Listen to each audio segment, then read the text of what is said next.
સવારે ઉઠતાની સાથે આ 7 કામ કરો, આખો દિવસ શુભ રહેશે. જય મેલેડીમાં બધા ભક્તજનોનું આપણી ભક્તિ સાગર યુટ્યુબ ચેનલમાં હાર્દિક સ્વાગત છે. માતાજી આપ સૌના જીવનમાં સુખ, શાંતિ, સમૃદ્ધિ અને સકારાત્મકતા આપે તે હૃદયપૂર્વક પ્રાર્થના. મિત્રો, શું તમે ક્યારે વિચાર્યું છે કે સવારના શરૂઆતના થોડા મિનિટો આખા દિવસના મનોભાવ પર કેટલી અસર કરી શકે છે?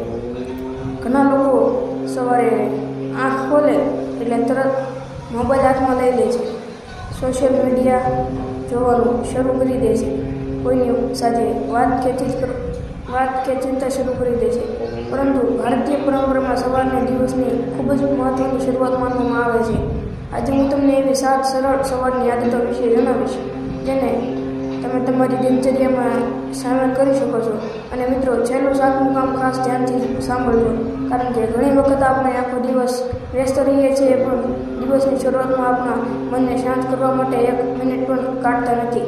તો ચાલો શરૂઆત કરીએ. પહેલું કામ, આંખ ખોલ્યા પછી તરત મોબાઈલ ન જુઓ. સવારે આંખ ખુલે એટલે સૌથી પહેલાં મોબાઈલ હાથમાં લેવાની આદત ઘણા લોકોને હોય છે. એક ક્ષણ માટે વિચારજો, આંખ ખોલતાની સાથે જો તમે સમાચાર, સોશિયલ મીડિયા, મેસેજ અથવા બીજી ઘણી બધી માહિતી જોવાનું શરૂ કરી દો છો, તો તમારા મનને દિવસની શરૂઆતમાં બહારની દુનિયાની ઘણી બધી માહિતી મળી જાય છે. એના બદલે થોડો સમય શાંતિથી બેસો, થોડા ઊંડા શ્વાસ લો અને મનમાં કહો, આજનો દિવસ સારો રહેશે. હું શાંતિથી અને સકારાત્મક રીતે મારા દિવસની શરૂઆત કરીશ. આ કોઈ ચમત્કારનો દાવો નથી, પણ દિવસની શરૂઆત શાંતિથી કરવાથી મનને ગોઠવવામાં મદદ મળી શકે છે. અને મિત્રો, યાદ રાખજો, સવારની પહેલી નજર મોબાઈલની સ્ક્રીન પર નહીં, પણ તમારા પોતાના વિચારો પર હોવી જોઈએ. બીજું કામ, ભગવાનનું સ્મરણ કરો. સવારે ઉઠ્યા પછી તમારા ઇષ્ટદેવ, માતાજી અથવા ભગવાનનું સ્મરણ કરો. તમારી શ્રદ્ધા પ્રમાણે એક નાનું પ્રાર્થના વાક્ય બોલી શકો છો, જેમ કે, હે માતાજી, આજનો દિવસ સારો જાય, મારા પરિવાર પર તમારી કૃપા રહે અને મારા મનમાં સારા વિચારો રહે. પ્રાર્થના લાંબી હોવી જરૂરી નથી, માત્ર થોડા ક્ષણો માટે મનને શાંત કરીને ભગવાનનું સ્મરણ કરવું પણ સવારને સુંદર બનાવી શકે છે. જો તમે મેલેડી માતાજીના ભક્ત છો તો પ્રેમથી કહી શકો, જય મેલેડીમાં, આજનો દિવસ તમારી કૃપાથી શુભ રહેશે. મિત્રો, ભક્તિમાં સૌથી મહત્ત્વની વસ્તુ શબ્દની સંખ્યા નથી, પણ શ્રદ્ધા અને ભાવના છે. ત્રીજું કામ, પાણી પીવાની આદત રાખો. રાત્રે ઊંઘ્યા પછી સવાર શરીરને પાણીની જરૂરિયાત હોઈ શકે છે, એટલે ઉઠ્યા પછી તમારી દિનચર્યા અને આરોગ્યને અનુરૂપ પાણી પીવાની આદત રાખી શકો.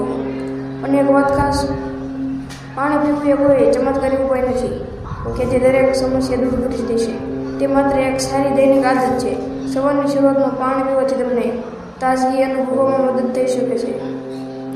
ચોથું કામ, થોડો સમય પ્રાર્થના અથવા શાંતિ માટે આપો. મિત્રો, સવારમાં માત્ર 5 મિનિટ શાંતિથી બેસવાનો પ્રયત્ન કરો. આંખો બંધ કરો, ધીમે ધીમે શ્વાસ લો અને મનમાં ભગવાનનું નામ લો. તમારે કોઈ ખાસ વિધિ કરવાની જરૂર નથી. જો તમને મંત્ર આવડતો હોય તો શ્રદ્ધાથી બોલી શકો છો, અને જો મંત્ર ન આવડતો હોય તો માત્ર ભગવાનનું નામ લેવું પણ પૂરતું છે. આ સમય દરમિયાન એક વાતનું ધ્યાન રાખજો, ગઈકાલની ચિંતા લઈને આજની સવાર શરૂ ન કરવી. ગઈકાલ જે થયું તે થઈ ગયું, આજનો દિવસ નવી શરૂઆત છે. 5મું કામ, સવારમાં ઘરનું વાતાવરણ સકારાત્મક રાખવું. મિત્રો, સવારે ઉઠતાની સાથે જ ગુસ્સો, ઝઘડો અથવા નકારાત્મક વાતચીત શરૂ થઈ જાય તો આખો દિવસ પર તેનો ભાર રહી શકે છે. એટલી શક્ય હોય ત્યાં સુધી સવારની શરૂઆત શાંતિથી કરો. ઘરના વડીલોને પ્રણામ કરો, પરિવાર સભ્યો સાથે પ્રેમથી વાત કરો, કોઈને સારા શબ્દો કહો. નાની એવી વાત છે, પણ સારા શબ્દો આખા વાતાવરણને સુંદર બનાવી શકે છે. અને જો સવારે કોઈ સમસ્યા સામે આવે તો તરત ગુસ્સે થવાને બદલે થોડો સમય શાંત રહો, કારણ કે સવારનો ગુસ્સો સમસ્યા નાની હોય તો પણ તેને મોટી બનાવી શકે છે. છઠ્ઠું કામ, આજના દિવસ માટે એક સારો સંકલ્પ કરો. મિત્રો, આ કામ ખૂબ જ સરળ છે. સવારે મનમાં નક્કી કરો, આજે હું કોઈને દુઃખ નહીં આપું, અથવા આજે હું મારું જરૂરી કામ સમયસર પૂરું કરીશ, અથવા આજે હું નકારાત્મક વિચારોને મારા પર હાવી નહીં થવા દઉં. માત્ર એક સારો સંકલ્પ તમારા દિવસમાં શું કરવાનું છે તેની યાદી પણ બનાવી શકો છો. જ્યારે આપણને ખબર હોય છે કે આજે શું કરવાનું છે, ત્યારે દિવસ વધુ ગોઠવાયેલો લાગે છે. અને મિત્રો, સારા દિવસની શરૂઆત માત્ર નસીબથી નહીં પણ સારી આદતો અને સારા વિચારો દ્વારા પણ થઈ શકે છે. 7મું કામ, સૌથી મહત્વનું. હવે જે વાત કહું છું તે ખાસ યાદ રાખજો. સવારે ઉઠીને માત્ર પોતાના માટે જ નહીં પણ પોતાના પરિવાર અને બીજા લોકો માટે પણ સારા વિચાર રાખો. થોડી ક્ષણ માટે મનમાં કહો, એ ભગવાન, આજે મારા પરિવારનું કલ્યાણ થાય. જે લોકો મુશ્કેલીમાં છે તેમને શક્તિ મળે, મનમાં સારા વિચારો રહે અને હું આજે કોઈના કામ આવી શકું. મિત્રો, આ પ્રાર્થના માટે પૈસા નથી જોઈતા, કોઈ મોટું આયોજન નથી જોઈતું, માત્ર થોડા ક્ષણો અને સાચો ભાવ જોઈએ. અને કદાચ સવારની સૌથી સુંદર શરૂઆત એ છે કે આજે હું માત્ર મારા માટે નહીં કોઈ બીજા માટે પણ સારું કરીશ. હવે એક ખાસ વાત મિત્રો, આ 7 વાતોને અંધશ્રદ્ધા તરીકે ન લેતા. આપણે તેને સારી સવારની દિનચર્યા તરીકે અપનાવી શકીએ છીએ. ભગવાનમાં શ્રદ્ધા રાખવી એ વ્યક્તિગત બાબત છે, પણ શાંતિપૂર્ણ સવાર, પ્રાર્થના, પાણી પીવું, પરિવાર સાથે સારો વ્યવહાર અને દિવસનું આયોજન જેવી આદતો જીવનને વધુ વટવામાં મદદ કરી શકે છે. એટલે આવતીકાલથી એક સાથે બધું શરૂ કરવાની જરૂર નથી.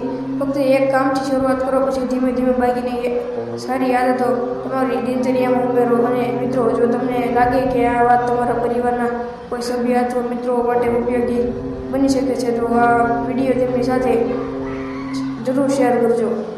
કારણ કે ક્યારેક કોઈને મોટી મદદ કરવા માટે મોટી વસ્તુની જરૂર પડતી નથી, એક સારો વિચાર પણ પૂરતો હોય છે.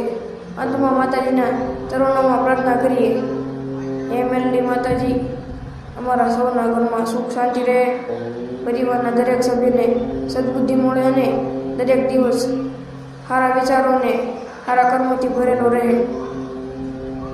જય મેલડીમાં, જય માતાજી.